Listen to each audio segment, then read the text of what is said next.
Today I'm going to be doing a master cylinder replacement. This is a Fenco Dynapack master cylinder that I purchased from AutoZone for approximately $79. There was no core charge, which was nice. Gave me opportunity to take it out and compare it with the one that I currently had. And let me show you the new one. I have already replaced it. So what this video is, I'm not going to walk you through this and show you at the same time. I'm going to kind of point out and highlight the things you need to know and step-by-step instructions, and then you are on your own to actually do the work, because this took me about an hour and a half. I'm sure you could probably do it a lot faster, but I took my time. So first thing you want to do, make sure the car is on a level surface and put the e-brake on. The next thing you want to do is, assuming, let's say this is the one you want to replace, you open up your cap, take these two lines. These are just electric.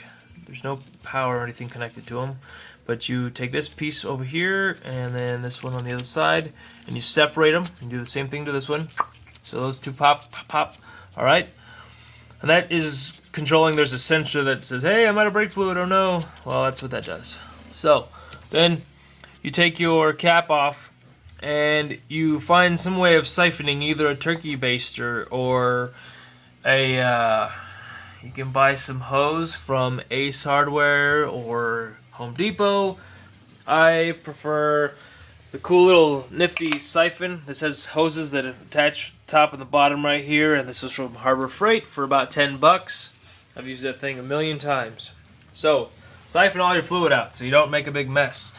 Take underneath your master cylinder, which hopefully you know that this is right here your master cylinder, and then above here this is the reservoir, and then down below is this nice little empty space that could get covered in brake fluid, and will if you're not careful. So just throw some newspaper in there and maybe some paper towels just to catch some of this mess that you're about to make. Once you've drained all your fluid out, then you're ready to take this guy off. So let's go over to the tools. These are the tools I would recommend you use. You don't have to, but highly recommended by everybody. This is a flare nut wrench. This is a 10 millimeter.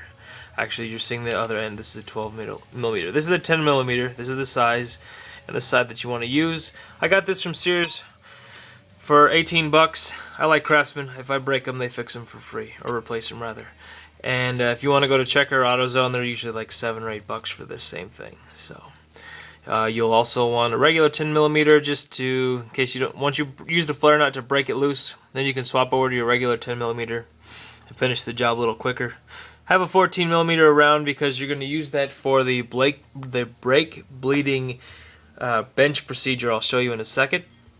Then this is a 12 millimeter, and if you have a 12 millimeter extension, which I have a foot extension here, and that is just to aid you in the process. So real quick, I'll just step you through removing it.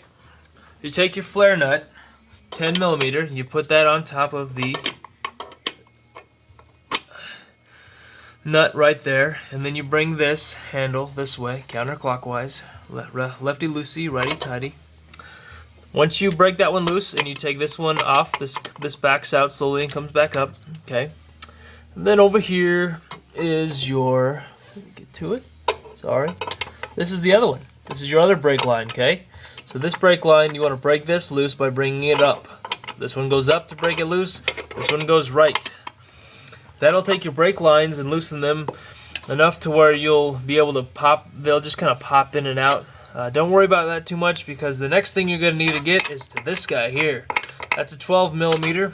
And he has a companion on the other side, another 12 millimeter.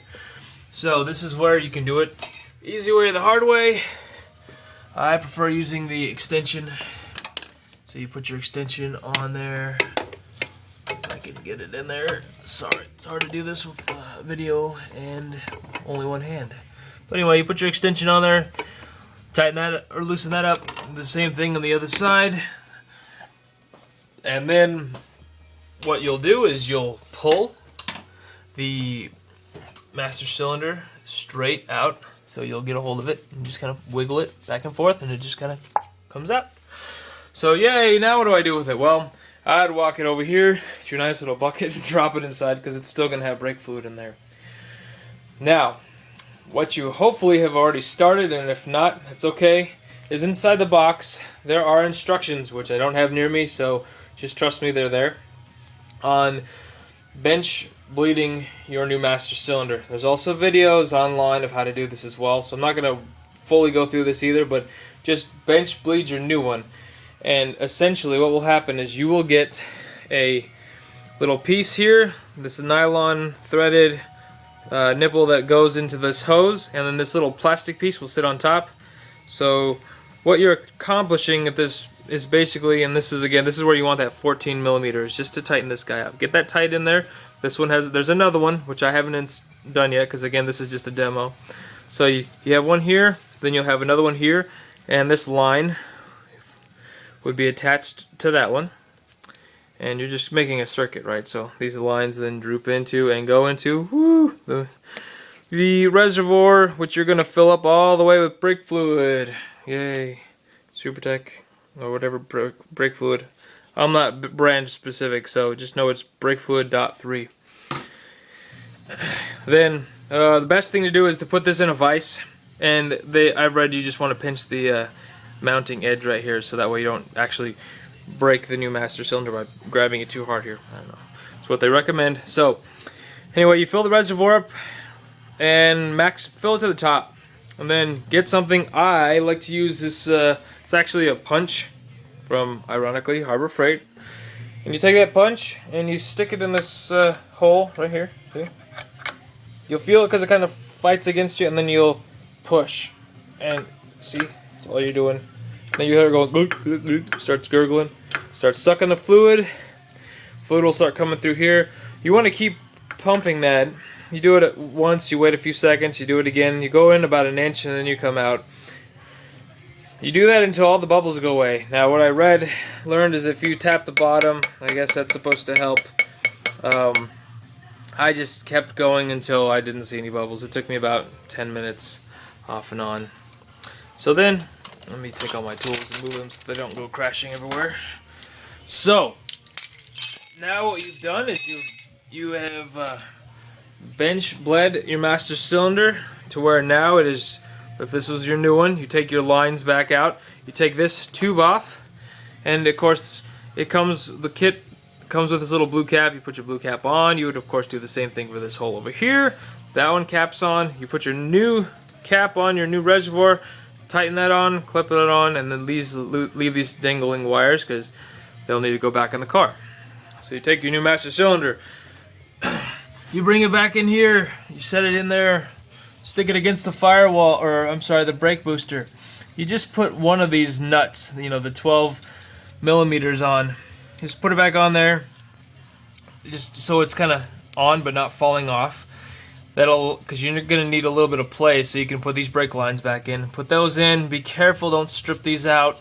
You don't want to do that. So just kind of set them in there and finger tight them. They should, because of the nylon threads that you used for the brake bleeding procedure, that kind of gets those threads ready, and mine went right in, so I had no problems.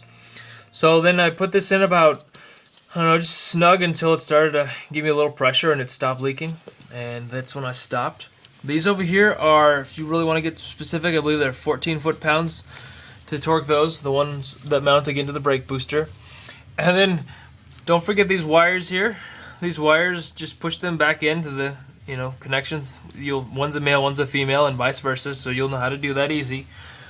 And then step back and you should be done. You'll take your rags and everything out. You want to wipe everything down. Again, brake fluid is very corrosive. It will eat right through your paint. So be careful. And then you will need to bleed your brakes after this procedure. So on this 96 Honda Civic, the procedure is to bleed the rear passenger first, then you do the driver front. After that, you go and do the rear driver and then the passenger front. If I said that correctly, anyway, it's a diagonal pattern here, there, that one, and then this one. So once you've done that, you should be set and test drive it and let me know how it goes. But this should at least get you started. If you have other questions, feel free to search. There's a lot of information on YouTube, and this is, again, just a tutorial to help you in case you had any little questions or tricks you couldn't get off. Alright, thanks.